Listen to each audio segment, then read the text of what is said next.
주 예수 그리스도에 관한 진리. 자, 오늘 에스겔 11번째 시간입니다.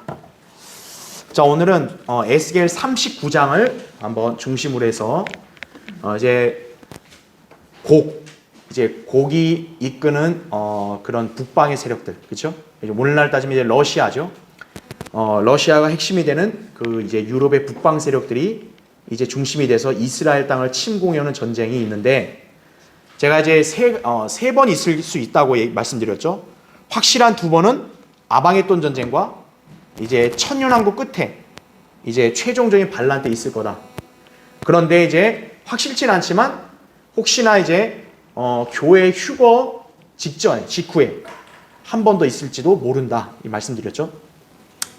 그래서 38장은 이제 그 교회 휴거 직후든지 아니면 천년왕국 끝이든지 이제 그 두 개를 다루었다면, 이제 39장은 이제 이거는 이게 재론의 여지 없이 이건 아마겟돈 전쟁을 가리킨다, 이렇게 여러분이 그냥 인식하시면 됩니다.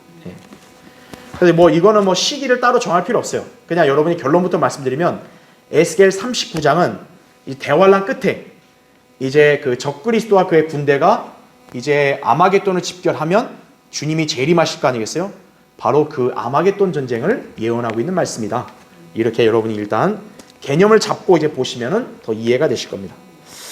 자, 보세요. 교환에 에스겔 38, 39장에서 북방 세력을 규합한 러시아가 이스라엘을 침공하여 일으키는 전쟁을 다루지만, 그 시점과 장면은 좀 다르기 때문에 정확하게 구별해야 할 필요가 있다.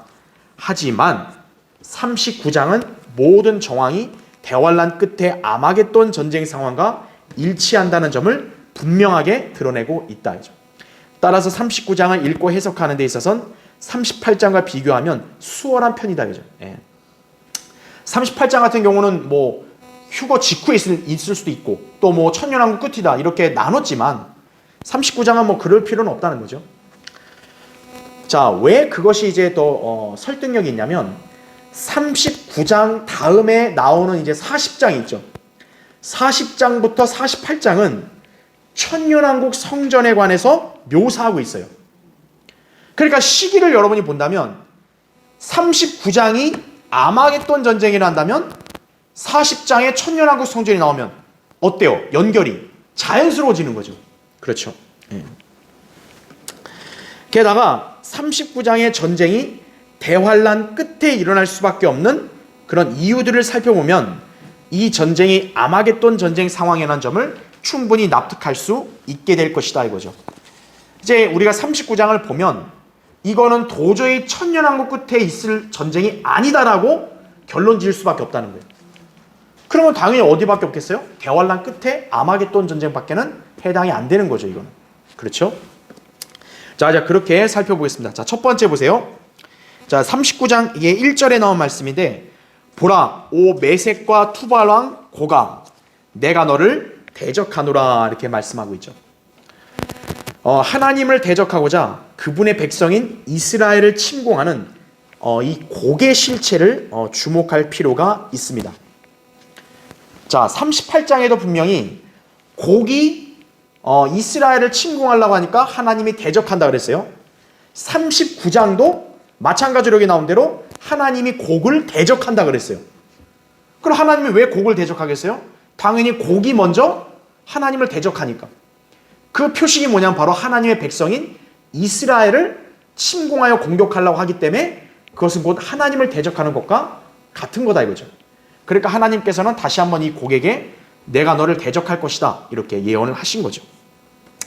자, 그러면 이 39장에서의 이 곡은, 이 실체는 우리가 누구라고 이렇게 정의를 내려야 되겠냐라고 한다면요, 사실 실체를 정확하게 알 수는 없지만 최소한 39장의 묘사를 본다면 이 곡은 적그리스도를 예표한다, 우리 이렇게 정의를 내릴 수가 있습니다. 자, 그 이유를 볼게요. 밑에 괄호 1번. 곡이 실제로 어떤 인물이 될지는 알 수 없으나 메섹과 투발이 러시아를 지칭하는 것이라면 곡은 러시아를 통치하는 인물일 게 분명하다, 이거죠. 왜냐하면 여러분이 거기 39장 거기 1절 보면, 그러므로 너 인자야 곡에게 예언하여 말하라, 주 하나님이 같이 말하노라, 보라 오 메섹과 투발 왕 고가 그랬죠. 자, 메섹과 투발이 이제 뭐 모스크바, 토불스키 뭐 여러 가지 얘기가 있지만 어쨌든 러시아라는 건 다 의견 동일해요. 그렇죠? 그러면 메섹과 투발 왕 그랬으면 러시아 왕 이렇게 할 수 있겠죠. 그러니까 곡은 러시아를 통치하는 인물을 일단 가리키는 것은 확실해요. 그렇죠? 자, 그런데 그렇게 하다 보면 이제 어떤 또 얘기를 하냐면 러시아를 통치하니까 이 곡이란 인물이 러시아 사람 아니냐 이렇게 얘기할 수 있단 말이에요. 그렇지만 러시아라고 해서 꼭 러시아 통치자가 러시아 사람이라고 말할 필요는 없어요. 왜냐하면 이 자는 어디도 함께 통치할 것이냐면 마곡 땅도 함께 통치할 것이기 때문이에요.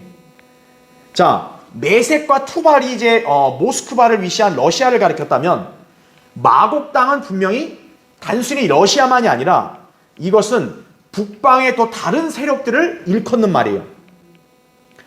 그러니까 지금 여기서 얘기할 때 우리가 러시아가 핵심이긴 하지만 러시아란 나라 하나만 있는 게 아니라는 거예요.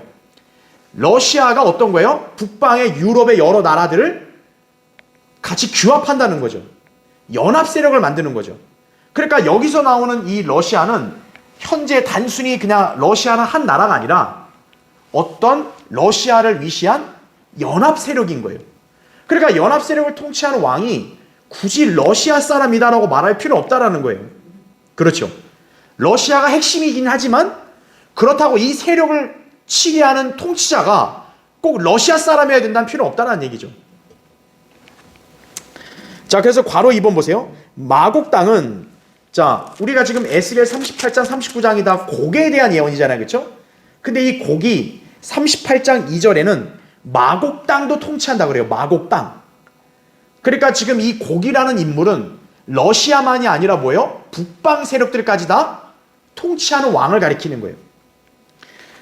그래서 괄호 2번 보시면 마곡 땅은 러시아가 이끄는 북방, 이 북방이라면 이제 오늘날 유럽을 가리키겠죠. 유럽의 권세들을 지칭한다 이죠. 사실상 유럽의 북방 권세들이라면 그 핵심 세력이 러시아가 될 것이면은 틀림없다 이거죠. 이제 그 러시아가 중심이 되는 북방의 세력이 이스라엘을 대적하려고 팔레스타인 땅을 이제 어떻게 해요? 침공해 올 것이다. 자, 이 부분은 우리가 38장을 할 때도 분명히 다 봤어요. 침공해 올 거예요. 그런데 괄호 3번을 보세요. 이 곡의 실체에 대해서요 39장에서는 힌트를 주고 있는데 여러분 3절을 보세요.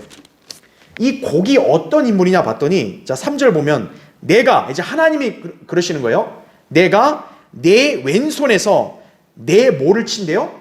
활을 쳐서 내 오른손에서 화살들이 떨어지게 하리라 이렇게 말하고 있습니다.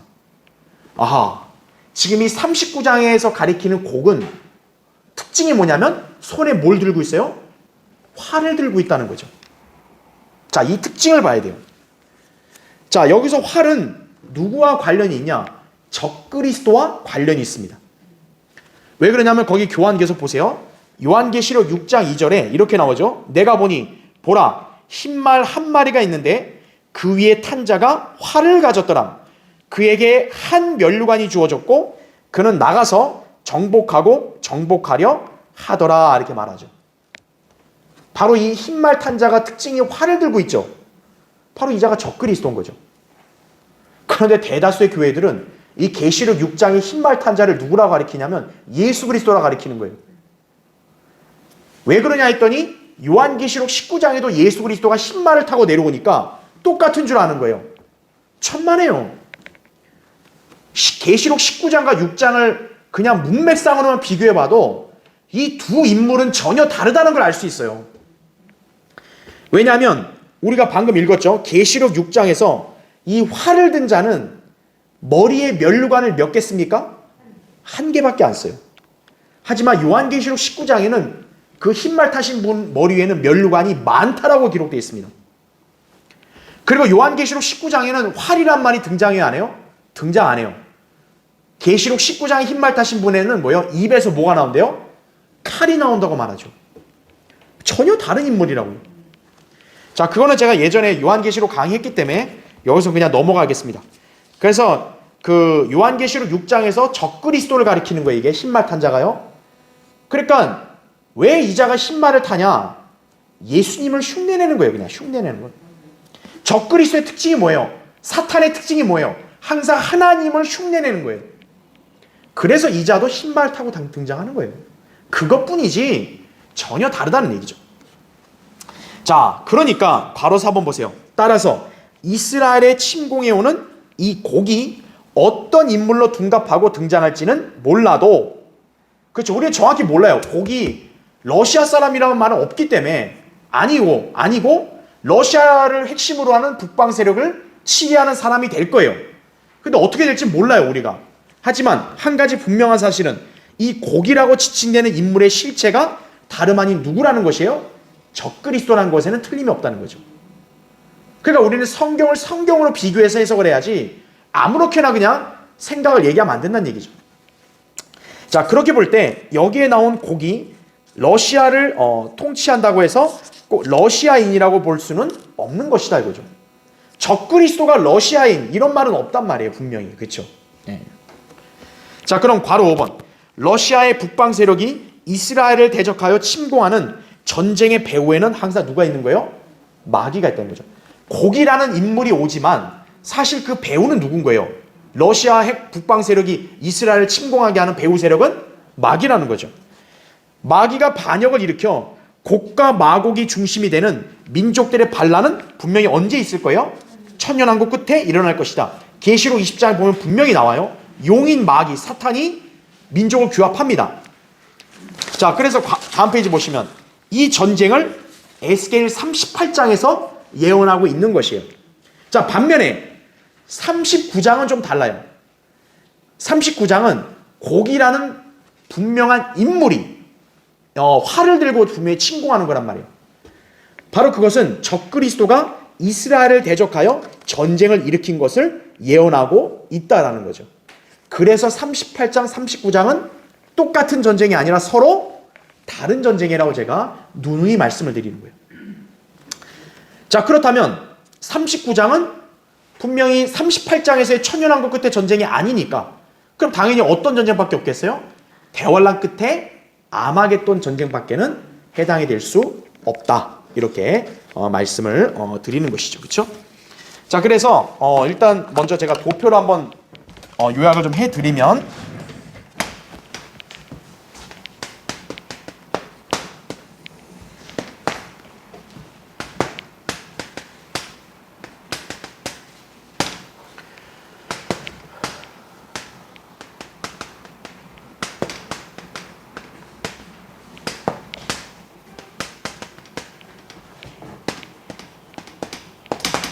자, 이렇게 있을 때 지금 러시아가 북방 세력을 침공해 올 때가 일단 확실한 거는 우리가 잘 알다시피 천년왕국 끝에, 그쵸?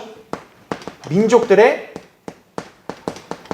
반란 때 곡이라고 하는, 그쵸? 우리가 잘 아는 이 곡과 마곡,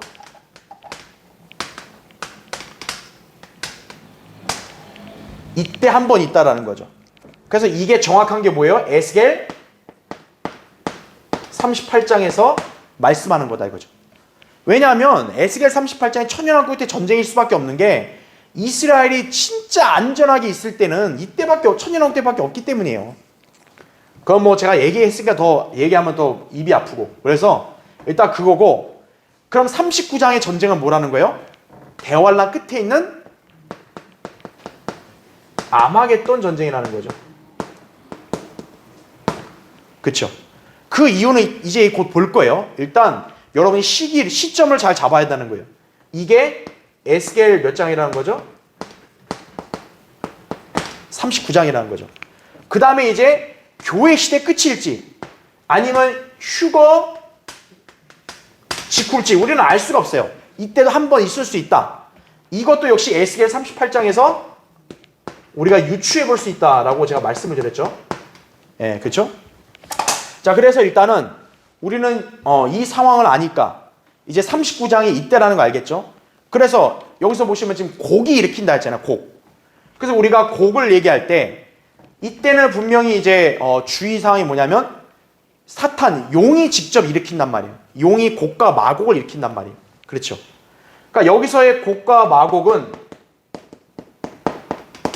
그냥 말 그대로 그냥 러시아 그냥 어떤 한 인물이 뭐 이렇게 왕으로 있을 때 뭐 러시아가 이제 세력들을 규합해서 천년왕국 때 예루살렘에 이렇게 포위할 수 있고, 그렇죠? 이거는 우리가 정확히 몰라요. 하지만 확실한 건 아마겟돈은 분명히 누가 군대를 일으키는 거예요? 적그리스도가 일으키는 건 분명하다고요. 그러니까 39장에서 얘기하는 곡이 있죠, 곡.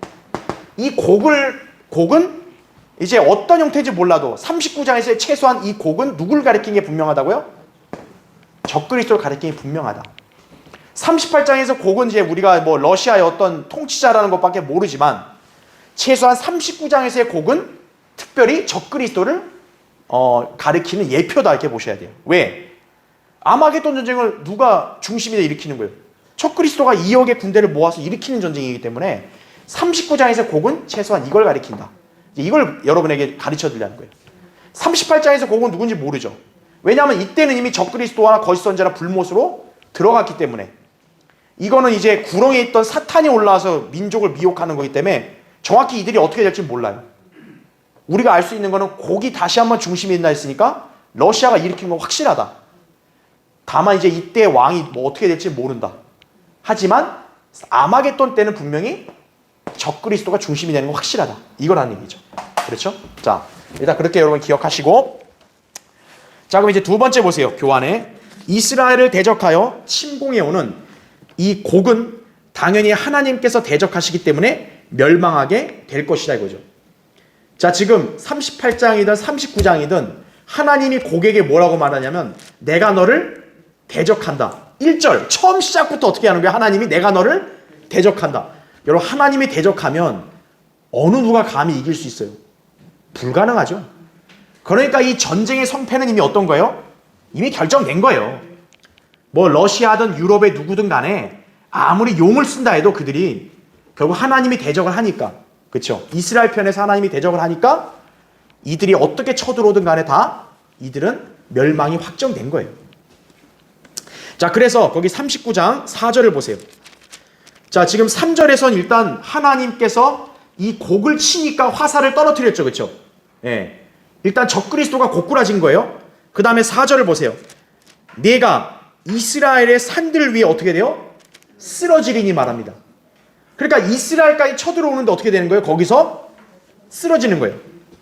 계속 보세요. 너와 너의 온 부대와 너와 함께한 백성들이라 이거죠. 그러니까 이 적그리스도만 고꾸라지는 게 아니라 그를 따랐던 모든 군대와 백성들 다 어떤 거예요? 그냥 1초에 그냥 초점 박살나는 거죠. 자, 근데 거기서 의미심장한 표현이 나와요. 계속 보세요. 내가 너를 몹시 어떻게 해요? 굶주린 각종 새들과 들의 짐승들에게 주어 삼키게 하리라 이거죠. 바로 이 표현 때문에 이 에스겔 39장이 바로 어떤 전쟁이라고 우리가 강력히 얘기할 수 있는 거예요? 아마겟돈 전쟁이라고 강력히 얘기할 수 있다는 거죠. 자, 왜 그런지 보세요. 그래서 이 장면은 명백히 아마겟돈 전쟁 상황을 묘사하고 있는 것이다 그랬어요. 괄호 1번. 여기서 하나님께서는 곡과 그의 세력을 몹시 굶주린 각종 새들과 들의 짐승들에게 주어 삼키게 하실 것이라고 말씀합니다. 그렇죠? 즉 곡과 그의 군대가 다 진멸되면 이제 새들과 짐승들이 와서 어떻게 하는 거예요? 그들을 삼켜버린다. 먹어버린다는 겁니다. 자, 이 장면에 대해서 또 어디서 예언이 나오냐? 요한계시록 19장에서 그대로 묘사합니다. 이거는 제가 지지난주에 찾았기 때문에 여러분 생략할게요. 요한계시록 19장 17절 18절 보면 새들과 들의 짐승들에게 위대하신 만찬으로 초대를 합니다. 하나님이. 왜 만찬이겠어요? 그들이 거기 수많은 시체들을 마음껏 먹을 수 있기 때문에 그 새들과 짐승들 입장에서는 만찬이다 이거죠. 하나님이 바로 그들을 배불리 먹일 수 있도록 만찬을 예비하셨다라고 말씀하시는 거예요. 자, 요한계시록 19장은 분명히 아마겟돈 전쟁이죠. 그 아마겟돈 전쟁 때 이 적그리스도와 그의 세력들이 다 새들이나 짐승들에게 시체가 먹잇감이 되죠. 그걸 바로 여기서 지금 에스겔 39장 4절에서 말씀하고 있는 거예요. 그래서 우리가 이 에스겔 39장의 전쟁은 아마겟돈 전쟁이다 이렇게 얘기할 수 있는 거예요. 자, 괄호 2번 보세요. 적그리스도가 아마겟돈 전쟁을 일으킬 때 그 병력은 자그마치 기병대가 얼마요? 2억이에요. 계시록 9장 16절에. 대환란 끝에 바로 이 아마겟돈에 집결하는 적그리스도의 군대, 팔레스타인을 들어가려고 하는 이 적그리스도의 군대 수가 2억이라는 거죠. 여러분 2억 명이 얼마나 많아요? 그렇죠? 이 군대가 이제 아마겟돈 전쟁 때 주님이 재림하시면 어떻게 됩니까? 단번에 진멸돼 버리죠. 여러분 2억 명이 단번에 살해당해서 그 시체가 있으면 여러분 그 시체들 얼마나 많겠어요? 그렇죠. 그래서 유대인들은 그 시체를 매장하느라 무려 얼마 기간이 소요돼요? 7개월이 소요될 것이에요. 여러분 거기 39장 12절 한번 보세요. 12절. 자, 이거 이따 다시 한번 제가 볼 건데 간단히 보세요. 일단 39장 12절 보면 이스라엘 집이 그들을 몇 달이요? 7달 동안 매장하여 그 땅을 깨끗게 할 것이라 이거죠. 2억 명의 시체를 어쨌든 치워야 될 거 아니겠어요? 그 땅에. 그렇죠? 그러면 그게 하루 이틀 걸리겠어요? 유대인들이 7달이나 걸린다는 거예요. 예. 그리고 사람들은 그 시체의 뼈들을 보게 될 것이다. 이게 하루 이틀이 아니니까 이제 거기를 만약에 지나가는 사람들이 있으면 어떻게 되는 거예요? 그 뼈들, 시체들이 쌓여있는 그거를 당연히 볼 수밖에 없는 거죠. 바로 이 시체들이 그 골짜기에 쌓여있을 것이다. 이거를 13절에서도 말씀하고 있는 거예요. 그건 이제 이따 자세히 보기로 하고요. 자, 그 다음에 이제 교환에 괄호 3번 보세요. 자, 그러면 이게 왜 아마겟돈 전쟁, 대환란 끝에 아마겟돈 전쟁이냐 하면은 괄호 3번 보세요. 39장에서는 이 전쟁이 있고 나서 바로 뭐가 있을 걸 말씀해요? 이스라엘의 회심과 회복이 있을 것을 말씀하기 때문에 그래요. 여러분 거기 39장 7절을 보세요. 그리하여 내가 나의 거룩한 이름을 내 백성 이스라엘 가운데 어떻게 한대요? 알게 할 것이요. 또 그들로 나의 거룩한 이름을 더 이상 더럽히지 못하게 하리니 이렇게 말합니다. 이스라엘이 재림 전까지는 어떻게 합니까? 하나님 백성답지 않게 하나님의 이름을 많이 모독하는 짓을 하잖아요. 이제는 그런 일이 없다는 거죠. 그건 언제밖에 없겠어요? 주님이 재림하실 때밖에는 없다는 거죠. 다시 말하면 이스라엘이 회심을 하는 거예요. 자, 그래서 거기 괄호 3번 보세요. 그리하여 내가 나의 거룩한 이름을 내 백성 이스라엘 가운데 알게 할 것이요 또 그들로 나의 거룩한 이름을 더 이상 더럽히지 못하게 하리니. 바울이 로마서 11장에서 언급한 이스라엘의 민족적 구원이 바로 이것을 말한다는 거죠. 로마서 11장 25절부터 27절에 바울이 뭐라고 얘기해요? 온 이스라엘이 구원을 받으리라고 말했다고요. 하나님께서 이제 야곱과 그들의 죄들을 다 없앤다고 말씀했다고요. 이스라엘 민족이 구원을 받는 거예요. 지금 에스겔 39장에서 바로 이스라엘이 회심할 것을 말씀하고 있는 거예요. 그러면 이 시기는 재림 때밖에 없잖아요. 다시 말하면 39장의 전쟁은 바로 재림 때 일어날 전쟁이라는 거죠.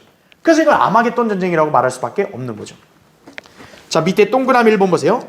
39장이 대환란 끝에 아마겟돈 전쟁이라고 말한 이유는 바로 이 전쟁으로 이스라엘이 민족적으로 회복되고 구원받기 때문이다 이거죠. 자, 볼까요 여러분? 거기 39장 25절 한번 보세요. 25절.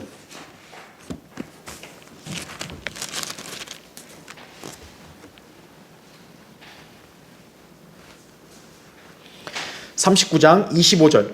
그러므로 주 하나님이 이같이 말하노라. 이제 내가 다시 야곱의 사로잡힌 자를 어떻게 해요? 데려오고. 자, 우리 지금 계속 예언서를 선지서를 공부하면서 계속 본 표현이 뭐예요? 야곱, 이스라엘이 사로잡혔다는 거는 끌려간 것. 그런 상태에서 회복됐다. 바로 이거는 이스라엘 민족이 회복되는 것을 예언적으로 가리키는 거죠. 자, 다시 야곱의 사로잡힌 자를 데려온다 그랬어요.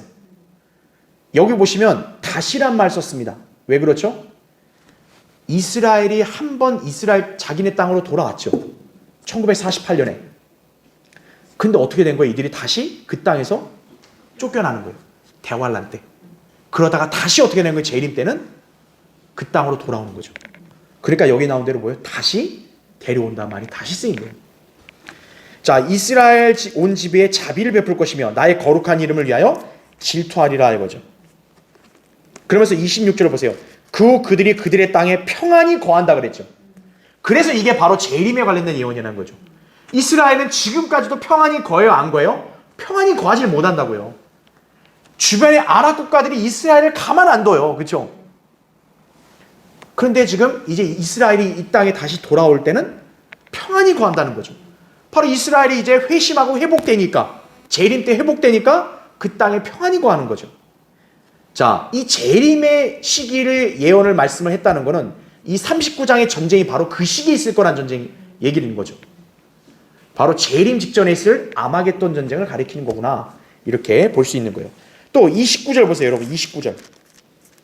내가 더 이상 그들로부터 내 얼굴을 숨기지 아니하리니 그랬죠. 자, 이스라엘은 지금 하나님께서 어떻게 하냐? 그들로부터 숨으셨다 그랬어요. 그렇죠? 그러나 이제 재림하시면 이제 그들로부터 숨지 않으신다. 나타나신다는 거죠. 자, 근데 그것도 거기 중요해요. 보세요. 이는 내가 나의 영을 이스라엘 집 위에 어떻게 한대요? 지금 이스라엘 집 전체가 어떤 거예요? 성령님이 그들 안에 부어진 거예요. 이게 바로 언제 있을 일이에요? 천년왕국 때 있을 일이라는 거죠. 자, 거기 동그라미 3번을 보세요. 천년왕국 시대에는 하나님의 영이 모든 육체 위에 부어질 것이다. 그죠? 그러니까 이 표현을 잘 봐야 될 게 이게 지금 교회 시대에 예수님 믿어서 거듭난 이거 가르치는 게 아니에요. 그냥 하나님의 영이 어때요? 모든 육체, 모든 사람 위에 다 부어진 거예요. 그 집이 누구냐? 바로 이스라엘 집을 가리킨다는 거죠. 그래서 거기 제가 교환에 표시해놨죠. 요엘서 2장 28절 29절에 보면 그 후에 내가 내 영을 모든 육체 위에 부으리라. 그러면 너희 아들들과 너희 딸들이 예언할 것이요 너희 노인들은 꿈들을 꿀 것이며 너희 청년들은 환상을 보리라.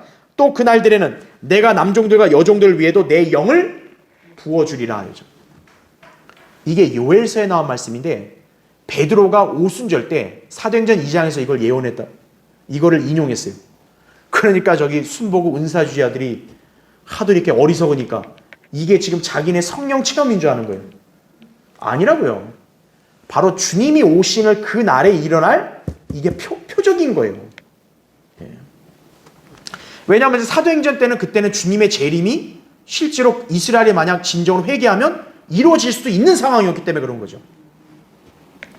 자, 그러니까 이스라엘이 결국 회심해서 회복이 되면 하나님께서 그분의 영을 이제 이스라엘 집 위에 모든 육체에다 다 어떤 거예요? 부으신다는 거죠. 이게 바로 재림 때, 천년왕국 때 있을 예언이라는 거죠. 지금 그것을 지금 에스겔 39장에서 말씀하고 있는 거예요. 그러니까 에스겔 39장의 전쟁은 재림 때 있을 아마겟돈 전쟁이다. 우리가 이렇게 해석하는 거예요. 그래서 자, 그 다음에 괄호 4번 보세요.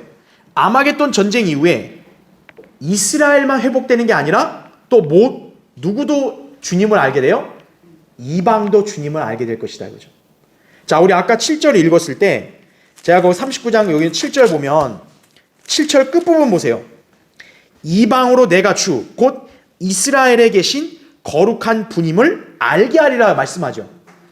즉, 이 전쟁이 있게 되면 이스라엘도 회심을 하고 또 이방인들도 어떻다는 거예요? 아, 하나님, 여호와 하나님이 이스라엘에 계시는구나. 이걸 알게 된다는 거죠. 즉, 이방인들도 이제 하나님을 알게 된다는 거예요. 그러니까 이거는 결코 이 시대에 해당되지 않는 거예요. 왜? 이 시대는 이방인들이 하나님을 알고 믿어요? 아니라고요. 대다수 이방인들은 하나님을 대적하고 있다고요. 그런데 지금 이때 전쟁이 있게 되면 어떤 거예요? 남아있는 이방 민족들이 이스라엘에 하나님이 계시다는 걸 알게 되는 거예요. 이제 이방인들까지도 하나님을 알게 되는 거죠. 그게 언제예요? 이방인들이 이제 하나님을 알고 이제 하나님을 믿게 되는 건 천년왕국 때 아니겠어요? 그렇죠? 자, 이제 교환에 맨 밑에 괄호 태어난 끝에 아마겟돈이 내려오잖아요. 바로 그날을 뭐라고 가리켜요? 요엘서에서는 주의 날이라 하죠. 그러면 에스겔 39장에서도 이제 이 전쟁이 그날에 있을 거라 그랬잖아요. 그러니까 그날은 당연히 뭘 가리키겠어요? 에스겔 39장에 가리키는 그날은 주의 날을 가리키는 거죠. 그렇기 때문에 39장에서 말하는 전쟁은 바로 재림 때 있을 아마겟돈 전쟁이다. 이렇게 우리가 해석할 수 있는 거죠. 예, 천년왕국이 그러면 시작되겠죠? 이 전쟁이 있고 나면 이스라엘 집이 회복되고 하나님과의 모든 관계가 이제 정상화되는 매우 중대한 날이다 이거죠. 이 주의 날이. 예. 그러니까 여기서 그 날 이렇게 얘기했을 때는 바로 주님이 재림하시는 그 날을 가리킨다 이거죠. 그러니까 재림 때 이 전쟁이 이루어지고 이스라엘은 회심할 거다. 그러니까 이건 아마겟돈 전쟁밖에 안 되는 거예요. 그렇죠? 예. 자, 여러분 이제 교환 3페이지 넘어오셨죠? 자, 이제 세 번째 보겠습니다. 우리 이제 세 번째. 자, 에스겔 39장의 전쟁 시점이 대환란 끝이지 천년왕국 끝이 될 수 없는 이유들이 있다 이거죠. 자, 이거 제가 아까 처음에 설명한 거랑 똑같아요. 그 말이 뭐냐면 에스겔 38장과 39장은 똑같은 시기의 전쟁이 아니다라는 거예요. 서로 다른 전쟁이다. 그러면 러시아를 위시한 북방 세력이 이스라엘을 내려오는 때가 계시록 20장에 천년왕국 때의 곡과 마곡이 있고 아마겟돈이 있다는 거죠. 그게 아니면. 그래서 우리가 에스겔 39장에 아마겟돈이라고 했단 말이에요. 근데 이제 대다수의 이 성경 학자들이라는 사람들 또 대다수의 교회들은 이거를 혼동하는 거예요. 39장도 38장도 뭐 아마겟돈 뭐 이런 식으로 그냥 혼동해서 해석한단 말이에요. 잘못된 거란 거죠. 자, 왜 그러냐면 계속 보세요. 교환에 천년왕국이 끝나면 곧바로 땅과 하늘이 불에 타 사라질 것이고 공중에서 백보자 심판이 있을 것이기에 별도의 정화 작업이 필요 없지만 대환란이 끝나고 천년왕국으로 넘어가게 될 때는 지상에 일종의 정화 작업이 필요하기 때문이다 이거죠. 자, 여러분 이게 무슨 말이냐면 잘 보세요. 우리가 세대주의를 공부하면 여러분 아시다시피 천년왕국이 끝나면 이제 어떻게 돼요? 이제 민족들 반란을 하나님께서 하늘에 불을 내려 다 소멸시키시면 이제 영원으로 넘어가기 전에 이때 뭐가 있습니까? 우리가 잘 아는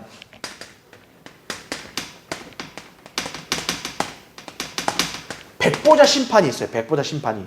계시록 20장 10절과 11절에 이제 천년왕국 때 이 민족들 반란이 진압이 되면 백보자 심판이 있을 거란 말이에요. 그런데 계시록 20장 11절 10절 보면은 땅과 하늘이 사라졌다 그래요. 그렇죠? 바로 그게 무슨 말이냐면 천년왕국이 끝나면 이제 어떻게 하는 거예요? 하나님께서 불로 현재 하늘과 땅을 다 심판해서 소멸시키는 거예요. 그러니까 천년왕국 끝에는 정화 작업이 따로 필요가 없어요. 왜? 어차피 천년왕국 끝나면 하나님께서 어떻게 한 거예요? 백보자 심판 전에 이미 불로 하늘과 땅을 다 불살라 버리시니까 다 불로 태워서 다 없애버리니까 무슨 땅을 정화시키고 이런 게 필요 없는 거예요. 이때는. 그렇지만 재림 때는 어떤 거예요? 재림 때는 땅이 없어지는 게 아니라 땅이 새롭게 되는 거란 말이에요. 그러니까 이 전쟁으로 인해서 더럽혀진 그 땅을 깨끗게 하는 작업이 있어야 된다는 거죠. 그러니까 여러분이 아셔야 될 게 뭐냐면 우리가 이렇게 세대를 경륜을 이렇게 시대로 해서 구분을 했지만 이게 끝났다고 바로 오는 게 아니라는 거예요. 대환란에 끝나서 재림했으니까 바로 땡 천년왕국이 시작돼서 세상이 갑자기 새로워지는 게 아니고 천년왕국으로 넘어갈 때 일종의 공백이 있는 거예요. 그 공백이 뭐냐? 바로 땅을 정화시키는 작업이 있다는 거죠. 바로 이때서 이때 넘어갈 때 일종의 뭐요? 정화 작업이 있다라는 거죠. 정화 작업. 그걸 에스겔 39장에서 예언하고 있는 거예요. 그러니까 우리가 그냥 막연하게 대환란 7년 끝! 바로 천년왕국! 갑자기 새롭게 됐다. 이게 아니고 정화시키는 기간이 소요된다라는 거예요. 그러니까 바로 넘어가는 게 아니고 이렇게 넘어가면서 어떤 거예요? 몇 년간의 정화 작업이 있다라는 거예요. 그게 에스겔 39장에 나와요. 그러니까 에스겔 39장은 이 전쟁이 될 수가 없다라는 거예요. 아마겟돈밖에 될 수가 없다라는 거죠. 왜냐? 천년왕국 끝에는 그냥 하나님이 불로 다 태워버리면 끝나는데 재림 때는 그게 아니라는 거죠. 땅을 새롭게 하는 거예요.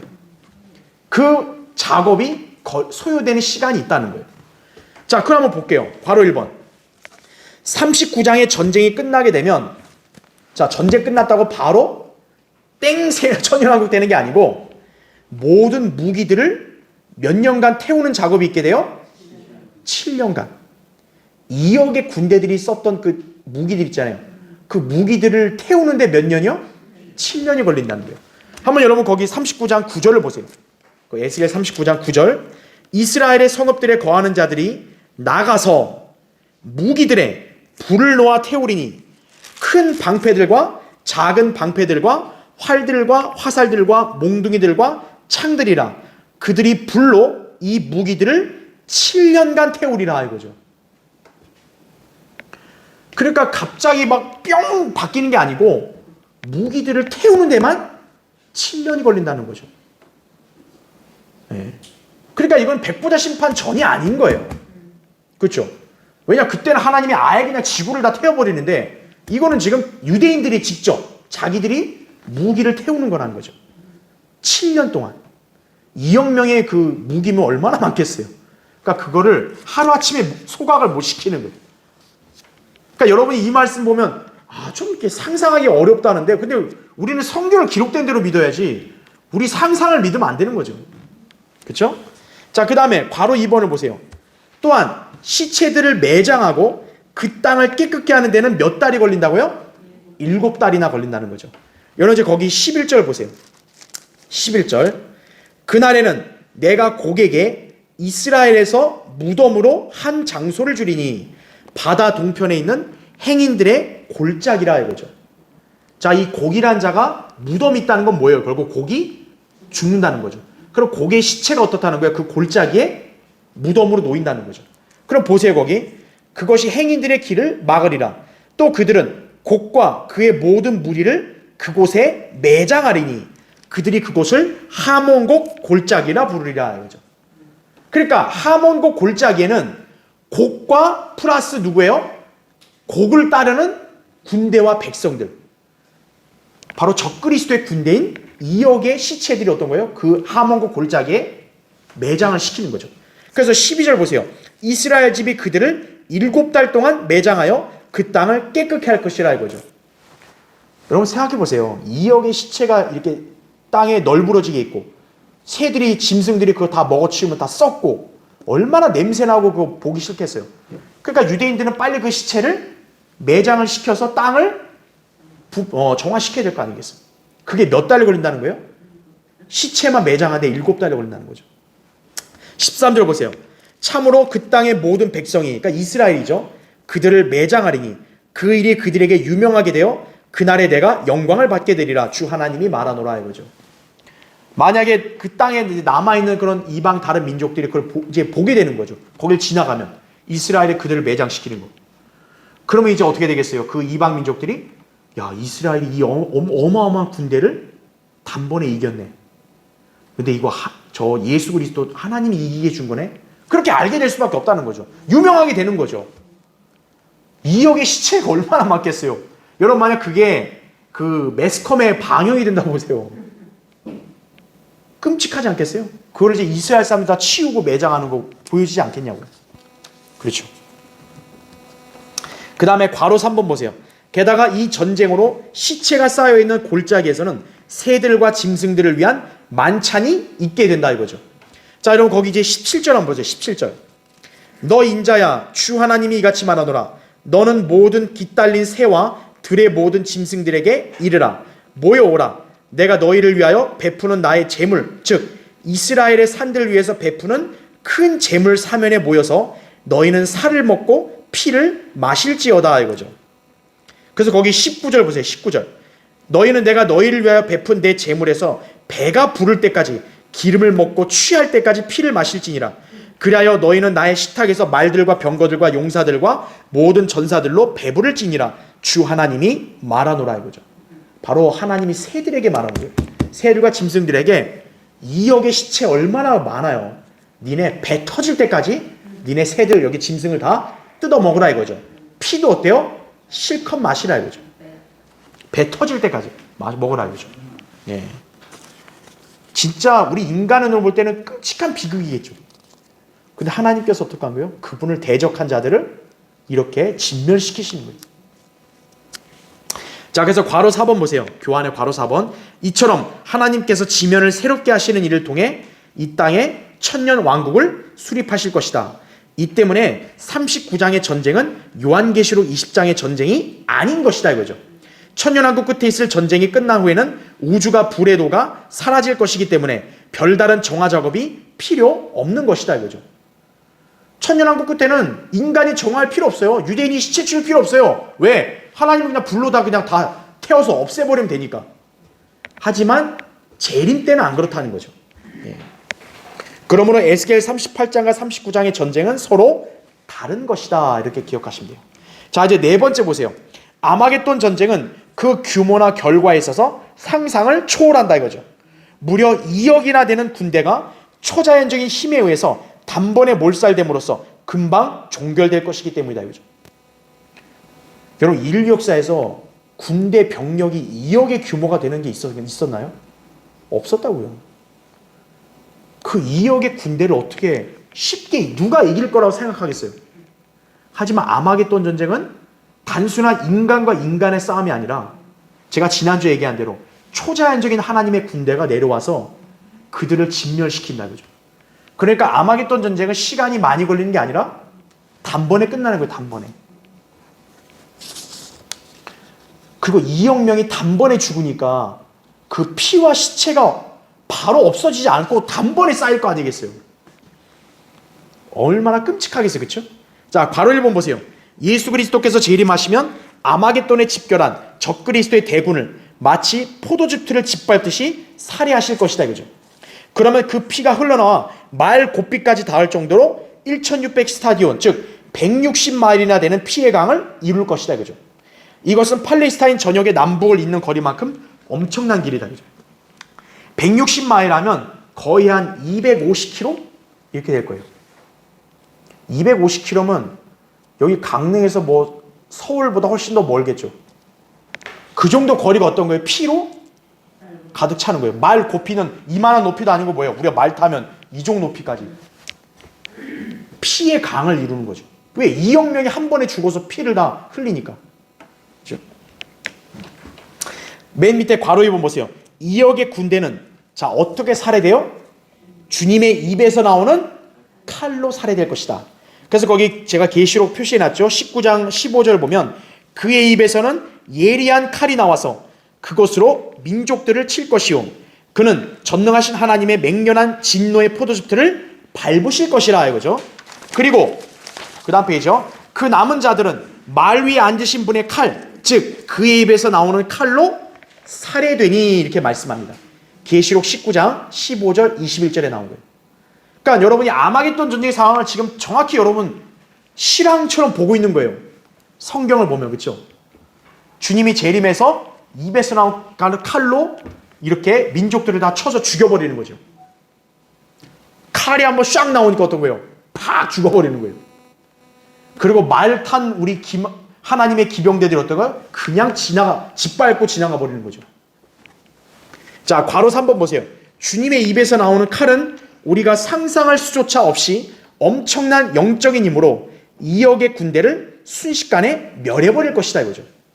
여러분 거기 데살로니가서 2장 8절 거기 나왔죠. 보시면 그리고 나서 그 악한 자가 나타나리니 여기서 그 악한 자가 누구예요?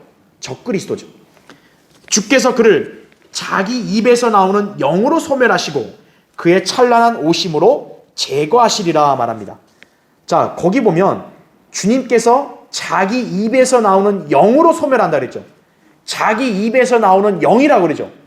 그게 요한계시록 19장에 바로 뭐예요? 그 입에서 나오는 예리한 칼을 가리키는 거죠. 그래서 괄호 4번 보세요. 주님께서 이스라엘을 대적해온 이 군대를 치실 때 내리는 재앙에 대해서 성경은 이렇게 말씀한다. 자, 그게 이제 여러분 찾아볼게요. 스가랴 한번 찾아보세요. 스가랴 14장 보세요.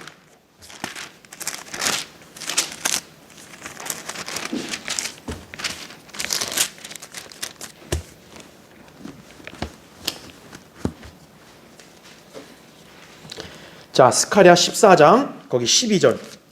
주께서 예루살렘을 대적하여 싸운 모든 백성을 치실 재앙이 이러하리니 이거죠.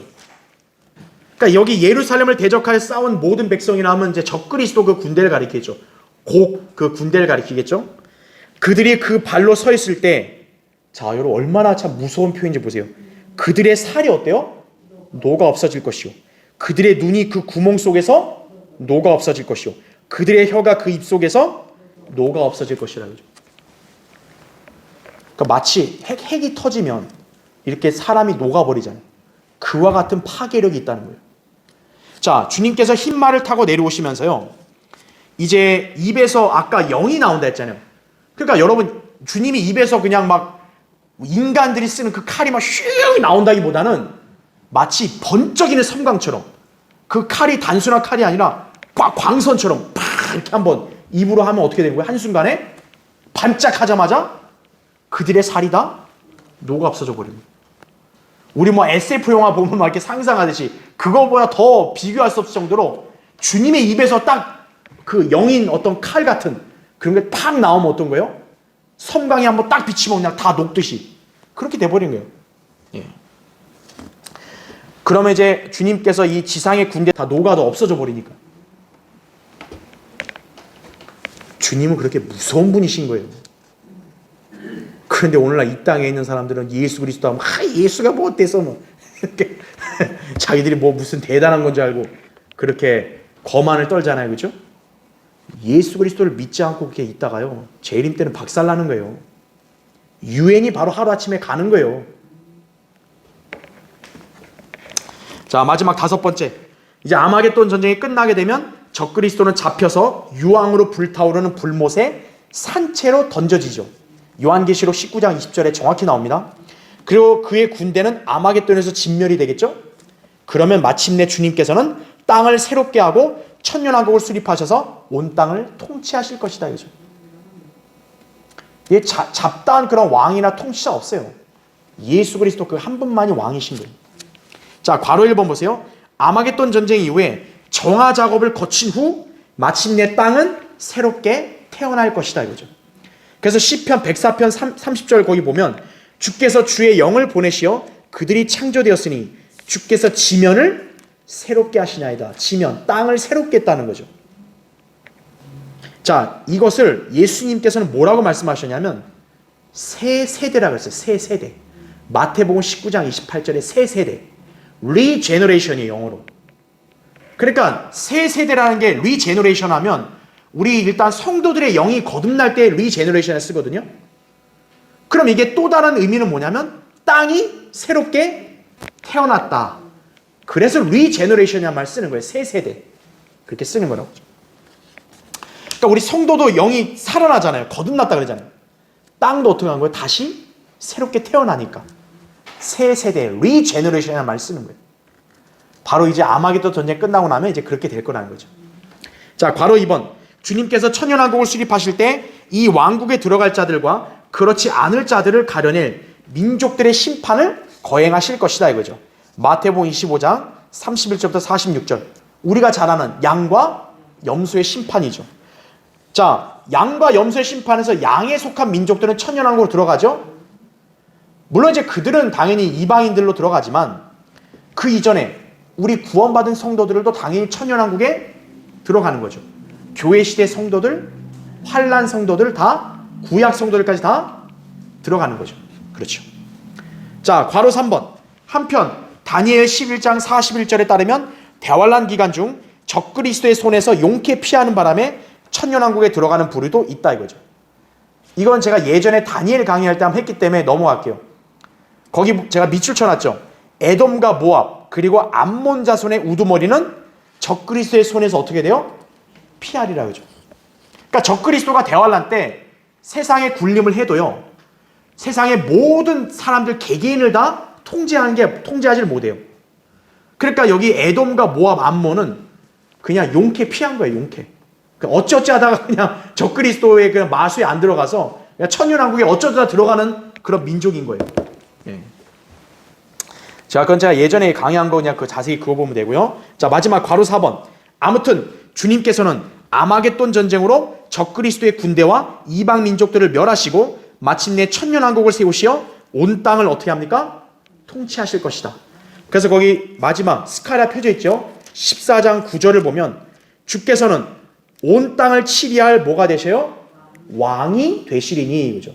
여러분 이 사실을 그대로 믿으세요? 예.